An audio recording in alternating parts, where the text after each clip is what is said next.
Everybody asking how we doing, say we good. Don't need no one to tell me how to live just like they would. It ain't their business but they in it, I don't know why. Revolved around my life after I found another. Latar belakang sejarah Perjanjian Baru dan bagaimana nubuat memainkan peran penting dalam pengajaran dan keyakinan para pengikut Kristus. Pada masa itu, pengertian nubuat, penjelasan tentang apa itu nubuat dalam konteks Perjanjian Baru, termasuk definisi, tujuan, dan jenis-jenis nubuat yang terdapat di dalamnya. Nubuat dalam kitab-kitab Perjanjian Lama menelusuri nubuat-nubuat yang dijanjikan dalam kitab Perjanjian Lama yang kemudian terpenuhi dalam Perjanjian Baru, seperti nubuat tentang kedatangan Mesias, kelahiran Yesus, dan peristiwa-peristiwa lainnya. Pengertian nubuat Alkitab atau nubuat Alkitabiah adalah sejenis prediksi terhadap suatu kejadian berdasarkan pada tindakan dan perkataan seorang nabi. Ayat-ayat tersebut secara luas berasal dari seluruh Alkitab, tetapi yang paling sering dikutip adalah berasal dari Yeskiel, Daniel. Kita bisa baca dalam Matius 24 ayatnya yang ke-25 dan Wahyu. Alkitab Ibrani mencatat perkataan para nabi yang sering memperingatkan orang Israel untuk bertobat dari dosa dan penyembahan berhala dengan ancaman hukuman maupun janji pahala, berkat dan kehancuran diyakini merupakan kontrol Allah. Manfaat nubuat dalam Perjanjian Baru.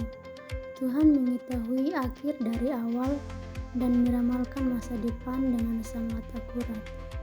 Kitab Wahyu bersama dengan nubuat akhir zaman lainnya memberi kita gambaran tentang peristiwa-peristiwa yang akan datang mendahului akhir dunia yang kita kenal. Kata wahyu berarti terungkapnya apa yang sebelumnya tersembunyi atau tidak diketahui sebagai berikut. Peran utama dalam Perjanjian Baru. Dari 216 pasal dalam Perjanjian Baru terdapat 318 referensi tentang kedatangan Kristus. Yang kedua kali, jika kita menghilangkan seluruh bagian nubuatan, kita harus menghapus satu dari setiap 30 ayat dalam Perjanjian Baru.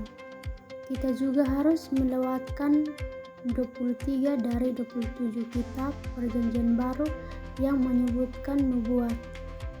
Yang berikut membuktikan integritas kitab suci. Petrus berkata, para nabi yang berbicara tentang kasih karunia yang akan datang kepadamu menyelidiki dengan sungguh-sungguh dan dengan sangat hati-hati, berusaha mengetahui waktu dan keadaan mengenai kedatangan Kristus yang pertama kali. Kita bisa baca dalam pertama Petrus ayat yang ke-1 sampai 10 sampai ayatnya yang ke-11. Yang berikut melindungi kita dari pengajaran palsu. Yesus bernubuat tentang akhir zaman untuk melindungi kita dari ajaran palsu. Kita bisa baca dalam Matius 24 ayatnya ke-4 sampai ayatnya yang ke-5.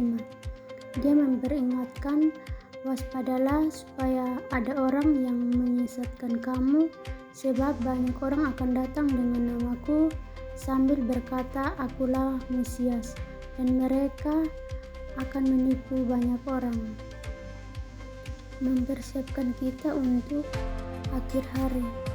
Yesus menceritakan beberapa perumpamaan untuk menggambarkan pentingnya bersiap menyambut kedatangannya. Salah satu ceritanya adalah tentang seorang tuan rumah yang dirampok. Seandainya majikan mengetahui kapan pencuri datang, dia pasti akan berjaga-jaga. Untuk mencegah perampokan tersebut, kita bisa baca dalam pertama Tesalonika ayat 5 sampai ayatnya yang ke-4 yang berbunyi, tetapi kamu saudara-saudara, kamu tidak hidup di dalam kegelapan, sehingga hari itu tiba-tiba mendatangi kamu seperti pencuri, Nubuatan Alkitab mempersiapkan kita untuk bertemu Tuhan kapan saja. Yang berikut memberikan paduan praktis dalam kehidupan. Dalam pasal pembuka Kitab Wahyu, satu kalimat yang muncul 7 kali. Barang siapa mempunyai telinga, hendaklah ia mendengarkan apa yang diucapkan Roh kepada gereja-gereja. Kita bisa baca dalam Wahyu ayat yang kedua sampai ayat yang ketujuh. Dengan kata lain, dengarkanlah, ada yang ingin kukatakan dan itu penting. Yang berikut menjanjikan berkat rohani. Kitab Wahyu adalah satu-satunya kitab dalam Alkitab, baik bagian awal maupun akhir. Buku ini mengungkapkan pahalanya. Kita bisa baca dalam Wahyu yang pertama ayatnya yang ketiga, mengatakan berbahagialah dia yang membaca dan mendengar kata-kata nubuat ini dan yang menaati apa yang tertulis di dalamnya, karena waktunya sudah dekat. Nubuat-nubuat dalam kitab Injil Perjanjian Baru. Nubuat Yesus sendiri bahwa ia akan bangkit dari antara orang mati, kemudian mempertimbangkan penilaiannya kembali terhadap pemberitaan Perjanjian Lama mengenai misinya. Ketiga nubuat mengenai penderitaan Yesus dalam kitab-kitab Injil sinoptik masing-masing dihubungkan dengan jaminan dan terjadinya kebangkitan. Kita bisa baca dalam Matius yang ke-16 ayatnya yang ke-21, Markus 8 ayatnya yang ke-31, Lukas 9 ayatnya yang ke-22, Matius 17 ayatnya yang ke-22 sampai ayatnya yang ke-23, Markus 9 ayatnya yang ke-31, Matius 20 ayatnya yang ke-19, Markus 10 ayatnya yang ke-34, Lukas 18 ayatnya yang ke-33. Markus menuliskan setelah 3 hari, sedangkan Matius dan Lukas menuliskan pada hari yang ketiga, tetapi ketiga penulis berkata kepadanya bahwa kebangkitan akan segera terjadi setelah penderitaan. Kenyataan bahwa nubuat ini berikan sebanyak 3 kali mungkin berarti bahwa Yesus mengetahui tentang betapa sulitnya bagi murid-muridnya untuk menerima gagasan tentang kebangkitan. Nubuat dalam Alkitab. Nubuat dalam kitab memperlihatkan bahwa susunan kanonik dari kitab-kitab dalam Alkitab orang Yahudi. Alkitab Yahudi disusun dalam 3 bagian, yaitu kitab Taurat, kitab Nabi-Nabi, dan kitab-kitab. Nubuat yang dicatat dalam Alkitab tidak ada yang digenapi atau akan digenapi. Yang penting bagian kita untuk mempertimbangkan beberapa hal berikut.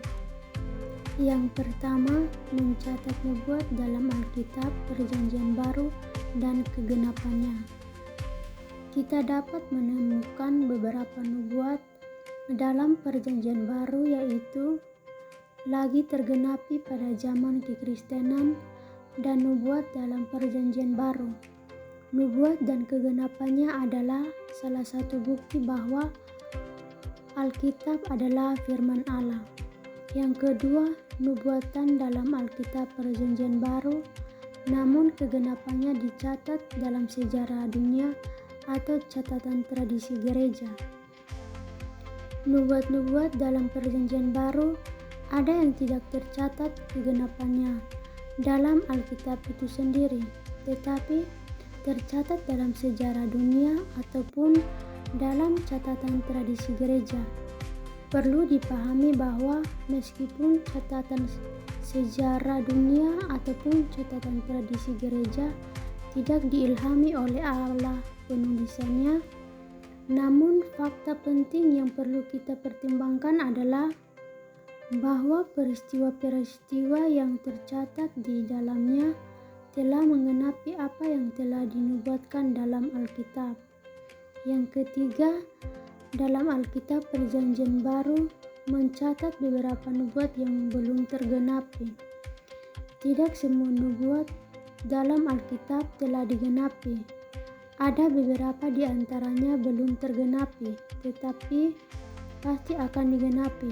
Contoh di antara beberapa nubuat yang belum digenapi adalah tentang kedatangan Tuhan Yesus yang kedua kali, hari kiamat, dan lain-lain. Konsep etika dalam Perjanjian Baru merujuk pada prinsip-prinsip moral yang diajarkan oleh Yesus Kristus dalam ajarannya.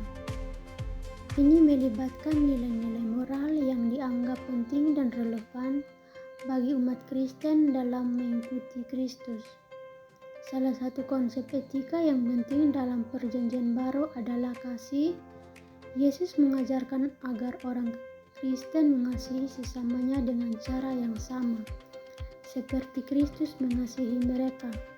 Kasih yang ditunjukkan melalui perbuatan saling mengasihi, peduli dan melayani satu sama yang lain, menjadi salah satu fondasi etika dalam Perjanjian Baru.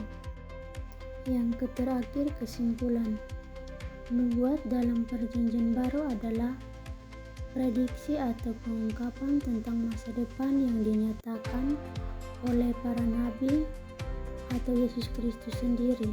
Jadi, nubuat ini digunakan untuk menegaskan dan memverifikasikan identitas Yesus sebagai Mesias yang dijanjikan untuk mengarahkan umat Kristiani yang percaya untuk hidup sesuai dengan ajarannya dan memberikan harapan akan masa depan yang lebih baik dalam iman.